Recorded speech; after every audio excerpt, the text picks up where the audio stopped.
I'm Zahir, Kelvin Abdullah, and this is Nightline. The top stories: government did not hide addendum on Najib's purported house arrest, says Prime Minister. And QR code system at KLIA to be expanded to Asean travellers.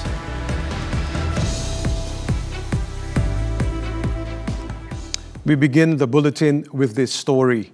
In Pahang, 5 family members, including 3 children, were killed in an accident involving a car and an MPV in Nasi Pekan on Saturday. The incident occurred on Jalan Kuantan Rompin near Kampung Sembayan at 7:14 p.m.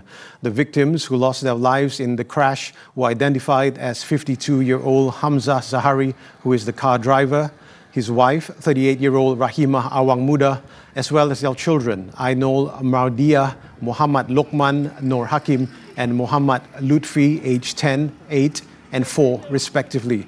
The driver and passenger of the MPV were also reported to have sustained injuries. Based on initial information, the MPV was travelling from Kuantan towards Rompin, while the car was coming from the opposite direction before both vehicles collided. 23 firefighters from the Denasi and Rompin fire and rescue stations who were dispatched to the scene took approximately 20 minutes to extricate the victims trapped in their vehicles. The 5 bodies were then sent to the Pekan Hospital for post-mortem, while the injured victims were taken to the Rompin Hospital for treatment. The Prime Minister has rebuked claims by certain parties alleging that the government had concealed a royal addendum permitting Datuk Seri Muhammad Najib Tun Razak to serve the remainder of his prison sentence under house arrest. Datuk Seri Anwar Ibrahim stressed that the parties involved need to have a clear understanding of how the country's laws and regulations function. Yang disebut addendum, surat yang disampaikan. Surat itu dihantar kepada Peguam Negara, bukan kepada saya, bukan kepada ahli lembaga pengampunan dan Peguam Negara. Kemudian bila Agung mengganti, silip diserah kepada Istana Negara. Kerana Agung yang pengurusikan. Itu keadaan dia. Bukan kita suruh. Baik. Keputusan sekadar Peguam Negara nasihat kepada Yang di-Pertuan Agong yang lalu, yang saya hadir masa itu, ialah apa-apa keputusan mutlak oleh Yang di-Pertuan Agong, tapi dalam mesyuarat lembaga pengampunan. Speaking at the Muhibah Madani 2025 program in Bukit Mertajam on Saturday, Anwar said he needed to explain the matter as there were many slanders being spread about it. He also criticized the opposition for seemingly blaming him over the issue of the royal addendum involving Najib. He also pointed out that the opposition is exploiting the issue for political gain, expressing support for Najib despite having previously directed numerous criticisms at the former Prime Minister. Yang tangkap, yang suruh tangkap, Mahathir. Yang dakwa, Muhyiddin. Yang hukum, Masa. Ismail Sabri. Yang saya apa dia? Yang saya buat hanya, bagilah dia peluang buat rayuan. Saya bagi pertimbangan duduk penjara supaya ada layanan yang baik. Itu saja. Nah, ini dia dunia sekarang. On another matter, Malaysians must focus on the bigger picture to sustain the country's path as a leading nation in the region rather than being distracted by racial and provocative sentiments. Anwar highlighted that Malaysia is currently gaining global recognition with 4 world leaders from Thailand, Singapore, Indonesia and Japan having visited the country in the past 3 weeks. According to the Prime Minister, the government remains committed to planning and implementing all efforts to strengthen the country's economy and the people's socio-economic development. He stated that the light rail transit LRT construction project and airport expansion in Pulau Pinang, as well as the ongoing upgrades to public transportation in the Klang Valley and the special economic zone in Johor are all progressing rapidly. Efforts to ease the burden on the people, such as eradicating extreme poverty, flood mitigation, affordable housing and empowering small and medium-sized businesses are also being prioritized. Malaysia akan menempa sejarah dan terangkat sebagai negara hebat di rantau ini. Jadi kita nak ajar rakyat. Nak ajar rakyat untuk tumpu hal-hal yang besar. Kalau kita nak dengar kerana penghasut ini, siapa pun tidak akan untung. Siapa pun tidak akan makmur. Dan negara ini akan terhambat sebagai negara yang mundur kerana perpecahan antara kaum, penghasut-penghasut dari segi agama dan wilayah yang akan merugikan kita. Anwar said this in his speech after officiating the groundbreaking ceremony for the 13 billion ringgit Mutiara Line LRT project in Jelutong, Pulau Pinang on Saturday. The Prime Minister added that Malaysia has garnered the attention of global and regional leaders with the implementation of the Madani Framework Policy. He also said the recent visits of Thai Prime Minister Paitongtran Shinawatra, Singaporean Prime Minister Lawrence Wong, Indonesian President Prabowo Subianto, and most recently Japanese Prime Minister Shigeru Ishiba to Malaysia prove that the country was on the right track. Meanwhile, Anwar wants work on the Mutiara Line LRT project to be expedited and for it to embody Pulau Pinang's unique cultural and historical identity. He said the development of the 13 billion ringgit project must ensure a balance between modernization and preservation. He also spoke about the transformative impact of the Mutiara Line LRT, calling it a catalyst for economic growth, social prosperity and national unity.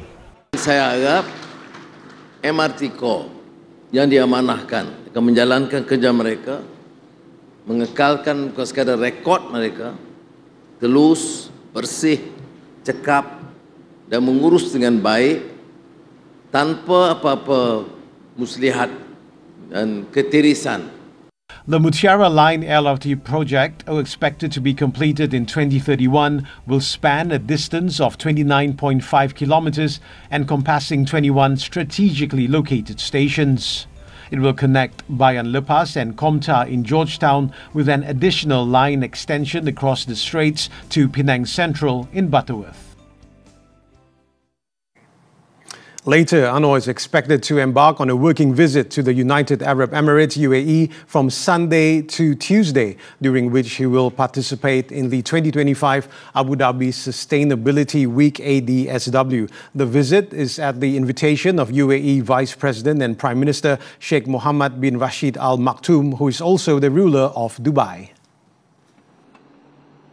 The 2025 ADSW, which brings together global leaders, climate experts and policymakers, will see Anwar showcase Malaysia's experience and perspectives on advancing sustainable energy sources. On the sidelines of the event, Anwar is set to witness the signing of the Malaysia-UAE Comprehensive Economic Partnership Agreement.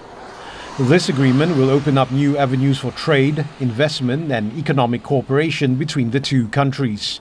During the visit, the Prime Minister is also scheduled to have audiences with UAE President and ruler of Abu Dhabi, Sheikh Mohammed bin Zayed Al Nahyan, as well as his Emirati counterpart, to strengthen bilateral relations and enhance cooperation in various fields of mutual interest.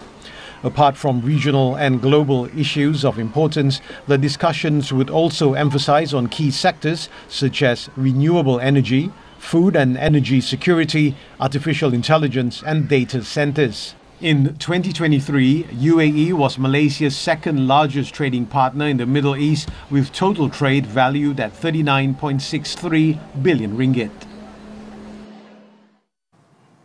The quick response QR code system via the My Border Pass app for Malaysian travellers will be extended to include those from Asean countries departing from Malaysia. Home Minister Datuk Sri Saifuddin Nasution Ismail said the system at Kuala Lumpur International Airport KLIA is regarded as a game changer, reducing immigration clearance for travellers to mere seconds. According to Saifuddin, the QR code system will facilitate travel for ASEAN delegates attending over 400 meetings in Malaysia this year in conjunction with the country's chairmanship of the bloc. It will also simplify and speed up immigration clearance for ASEAN tourists ahead of Visit Malaysia 2026. This initiative also aligns with Prime Minister Datuk Sri Anwar Ibrahim's directive to ensure the smooth movement of travellers at the country's entry points. Saya ambil masa tadi, saya timing 4 saat saja untuk gate buka. saya masuk, then gate buka, saya keluar. 4 saat. Ini game betul-betul game changer. Saifuddin added that the system would also be expanded to other airports with international flights this year, including those in Kota Kinabalu, Kuching, Pulau Pinang and Langkawi.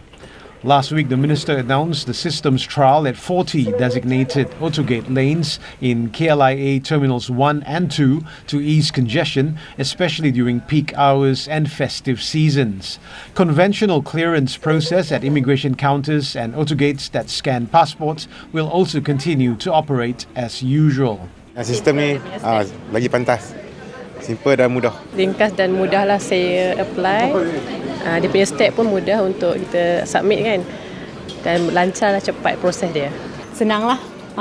Senang dan mudah. Tak perlu nak go through dengan pasport semua. Just QR je. So download lah. To date, 400,000 Malaysian travellers have downloaded the My Border Pass app to facilitate the use of the QR code system. Meanwhile, Saifuddin has confirmed that his son is under investigation by the police for alleged criminal intimidation. The Home Minister emphasised that no one is immune to the law, including his son, and stated that he would leave the matter to the police. Anak saya tidak mengatasi undang-undang. Kalau ada laporan ke atasnya, tanggungjawab polislah untuk menyiasat seterusnya dan seadilnya. Earlier this week, Inspector General of Police Tan Sri Razaruddin Hussein said that the police had concluded their investigation into a criminal intimidation case involving the son of a federal minister. The investigation paper into the case had been submitted to the Deputy Public Prosecutor last Monday for further instructions. Malaysia aims to become the largest palm oil supplier in Central Asia, with Pakistan serving as a hub. Plantation and Commodities Minister Datuk Sri Johari Abdul Ghani said industry players in Pakistan have expressed desire for closer collaboration with Malaysia. Banyak feedback yang saya dapat daripada industri player ni, dia ingin melihat bagaimana Pakistan dan Malaysia can be together, work and to be the major supplier in Pakistan, juga termasuk di Central Asia, supaya mereka menjadi hub untuk ekspor produk-produk kelapa sawit di this region. Johari said this during a roundtable discussion in Karachi with key players in the Pakistan edible oil industry on Saturday. He also emphasized the importance of the palm oil industry to the Malaysia's economy, contributing over 90 billion ringgit to its annual export value. He also acknowledged the pivotal role that Port Qasim Authority plays in modernizing Pakistan's edible oil industry by citing its many collaborations. We have three major joint ventures here in Port Qasim Authority. We have a storage tank, it's about 200,000 metric ton. Another one, we have edible oil refineries in Port Qasim. And third one, I think we also have joint venture with Malaysia and Pakistan companies on we operate one of the edible oil jetty here, which I think all the three joint ventures doing very well. Pakistan, which imported 798,000 metric tons of palm oil in the first 11 months of last year, is one of Malaysia's key markets.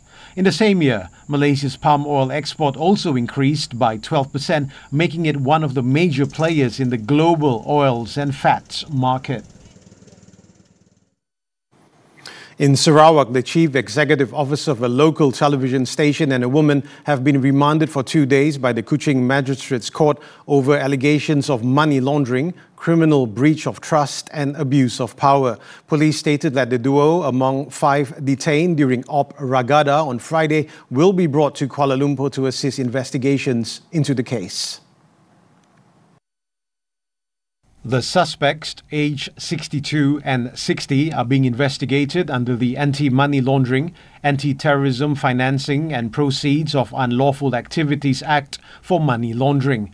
They may face a maximum 15-year jail term and a fine no less than 5 times the value of the proceeds of unlawful activities, or 5 million ringgit, whichever is higher if convicted. In addition, both suspects are being investigated under the Penal Code for criminal breach of trust, cheating, and dishonest misappropriation of property, which are punishable by imprisonment, fines, and whipping upon conviction. They are also being probed for abuse of power under the Malaysian Anti-Corruption Commission Act.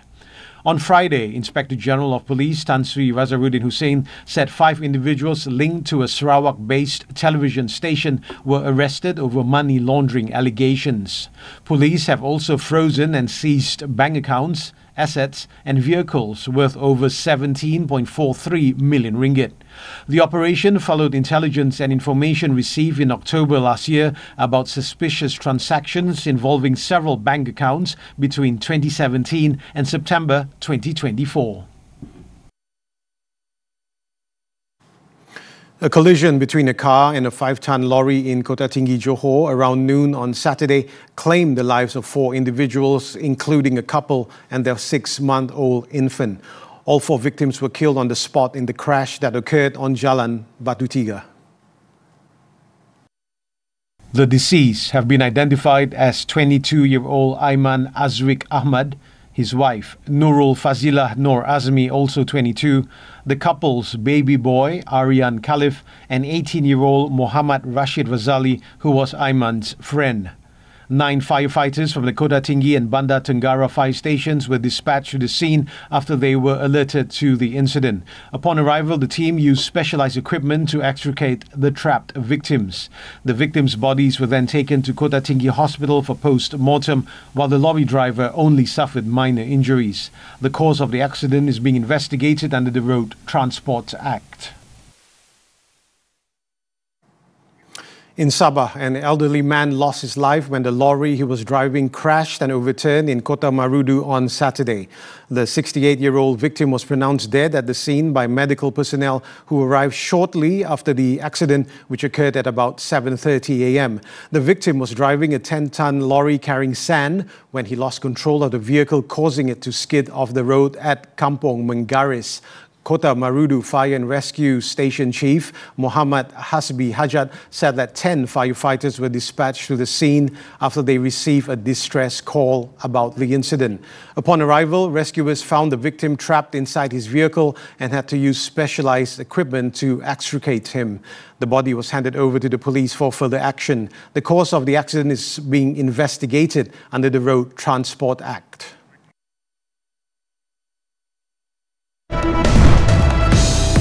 Disappointing end for national shuttlers. Action from the Malaysia Open after this breather.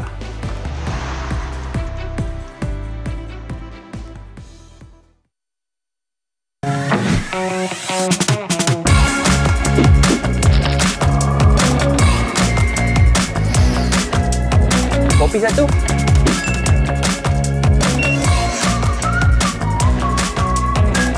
Pergi ke YD Media memang impian saya dengan arwah bapa. Dari kecil, saya selalu buat melodi lagu. Dan Papa selalu nak dengar. Sampai dia dapat duit pencen. Dia keluarkan 15,000 untuk sewa mini album. Dan kita orang kena tipu dengan satu record label. Satu kopi pun saya tak dapat. Dan sebelum Papa pergi, Papa ada cakap, Alin, jangan stop. Mak Ngah rasa, Mak Ngah selalu tepuk muka Mak Ngah. Mak Ngah kata, minta Allah kata ni mimpi. Tapi Mak Ngah dah cuba banyak kali, bukan mimpi. Rupanya betul. Kalau tak ada Mak Ngah, saya tak tahulah macam mana saya nak jaga seorang-seorang. Sebab Mak Ngah ni, dia bukan tolong separuh je. Dia tolong semua.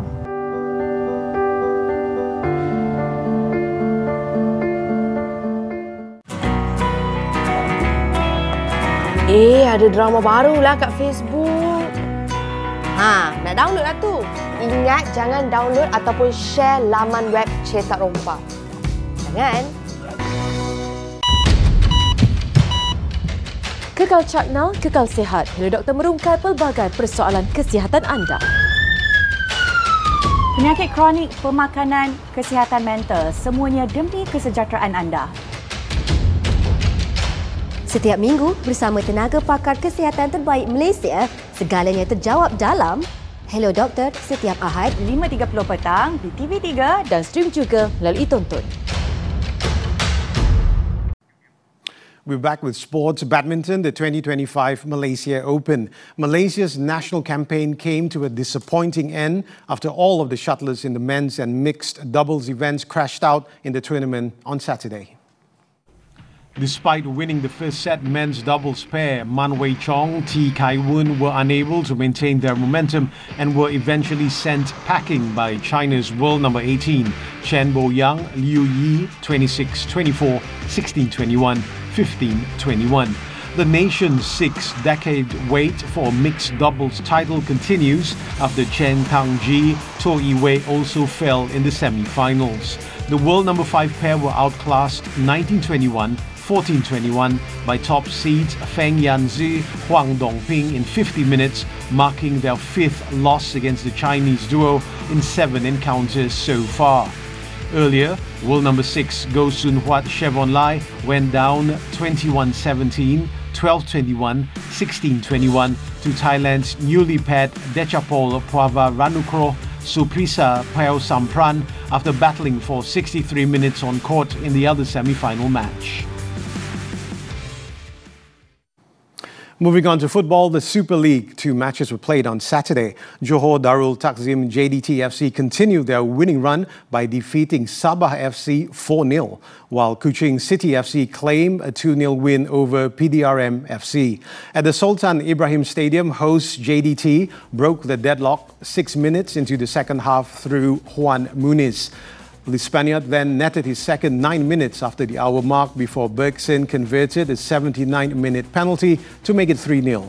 Bergson then capped off an impressive performance with his second goal in the 83rd minute, sealing a convincing win for Hector Bidogolio's men. With the win, JDT remains on top of the league with 49 points, while Sabah in third on 29 points.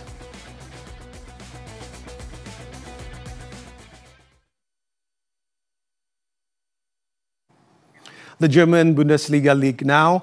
Champions Bayer Leverkusen battle past host Borussia Dortmund 3-2 to move within a point of leaders Bayern Munich. The visitors needed only 1 minute to break the deadlock after Nathan Teller fired into the top left-hand corner from the edge of the box. Dortmund had no time to regroup, with Leverkusen scoring again in the 8th minute through Schick, who slotted home from close range. The hosts pulled a goal back through Jamie Gittens 4 minutes later, only for Schick to restore Leverkusen's 2-goal cushion in the 19th minute. A 79-minute penalty from Serhu Guraisi got Dortmund back into the game again, but despite some late pressure, second-place Leverkusen held on to reach 35 points, 1 behind leaders Bayern. On to tennis now. The 2025 Adelaide International. Felix Auger-Ali Asim confident start to the 2025 season picked up pace when he claimed the title on Sunday. The 5th seed held his nerve for a 6-3, 3-6, 6-1 triumph against American Sebastian Kota to clinch his 6th ATP Tour title and first outdoors. The world number 29 Canadian is now on a 5-match win streak, which began last week with his victory over world number 4 Taylor Fritz at the United Cup. In the women's category, Madison Keys upset top seed and world number 7 Jessica Pegula to win the title for a second time in a major confidence boost ahead of the Australian Open. The American duplicated her 2022 trophy at Memorial Drive by defeating her American compatriot 6-3, 4-6, 6-1 for a 9th WTA crown.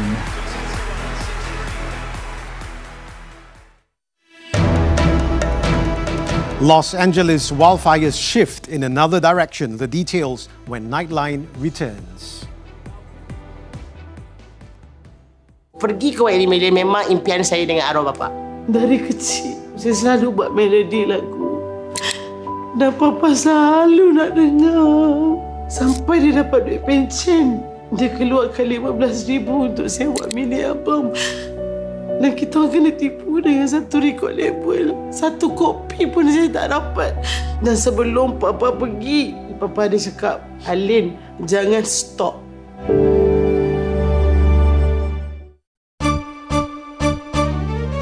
Tanyalah Ustaz minggu ini, Ahad Martabat Ehsan. Isnin, Rasulullah SAW, suami contoh. Selasa, fik penemuan. Rabu, Ali Imran, sehebat keluarga Imran. Khamis, keluarga Sakinah. Jumaat, selindung di sebalik AI. Tak yalah Ustaz, biar tahu jangan keliru di TV3 dan TV9, stream juga melalui tonton. Kita bertemu dalam My Quran Time. 114 surah, 6,236 ayat, 30 juzu. Sesiapa yang membaca satu huruf, maka baginya 10 kali ganda kebaikan. Jadi, sudahkah anda membaca Al-Quran hari ini? My #Quran Time 2.0 setiap hari 12.30 hari di TV9, juga di saluran Astro 149. Dia ikan bau ni start mula dari tahun 2013. Rupanya ada ikan yang besar. Dari situlah tahu yang bau ekor merah ni ada. Kita dah buat conservation, tapi ada pula masalah penceroboh satu hal. Datang lagi pula masalah budak pendatang ni. Setiap spesies diletakkan di dalam ekosistemnya yang tersendiri. Tangan-tangan manusia yang memindahkan spesies tersebut ke tempat yang bukan asal. On to the foreign front. The Foreign Ministry has confirmed that no Malaysians have been reported affected by the ongoing wildfires in California. In a statement on Saturday, Wisma Putra stated that the Malaysian Consulate General in Los Angeles has not received any reports or requests for assistance from Malaysians visiting or residing in the affected area. It also said Consul General Anil Fahriza Adnan and Education Malaysia Council Muhammad Mahfuz Muhammad Ramli have met with several Malaysian students to check on their well-being and ensure their safety as part of its proactive measures. The consulate will continue to monitor the situation closely and remains ready to provide support if needed. Malaysians in the affected areas are also urged to remain vigilant and reach out to the consulate if they require assistance. In the meantime, fresh evacuation orders have been given to new areas of Los Angeles after the largest wildfire blaze, which had killed so far 11 people, shifted in another direction. On Friday night, reports that the Palisades fire on the city's western edge was heading in a new direction prompted fresh evacuation orders for much of the Brentwood neighborhood and foothills of the San Fernando Valley. The latest evacuations came after California Governor Gavin Newsom called for an investigation into the country's fire hydrants and other water failures. Some hydrants in the Palisades were unusable earlier this week, and reservoir water was reportedly not available, impairing the effort to protect homes. Newsom has called on county officials to investigate the matter and compile a report. As of early Saturday, there were 6 active large wildfires throughout Los Angeles County. The Palisades and Eaton fires, both are less than 10% contained, are the most destructive in the state's history. The flight data and cockpit voice recorders on the Jeju Airjet that crashed on December 29 stopped recording about 4 minutes before the airliner hit a concrete structure at South Korea's Muan Airport. Referring to the 2 recording devices, South Korea's Transport Ministry said on Saturday that the analysis revealed neither the CVR nor the FDR data were recorded during the 4 minutes leading up to the aircraft's collision with the localizer. The voice recorder was initially analyzed in South Korea, and when data was found to be missing, was sent to a United States National Transportation Safety Board laboratory. However, it appears that the boxes holding clues to the flight's final moments experienced data loss. Jeju Air's Flight 7C2216 was flying from Thailand to Muan International Airport in South Korea when it belly landed, slammed into a concrete barrier and exploded, killing 179 of the 181 passengers and crew.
Concludes Nightline this time around. Before we leave, let's take a look at hundreds of people in the Australian country town of Parkes wearing lacquered wigs, bedazzled jumpsuits and marine-inspired outfits to celebrate Elvis Presley's film Easy Come, Easy Go. With that, I'm Zahir, Kelvin and Abdullah. Thank you for watching and enjoy the rest of your weekend.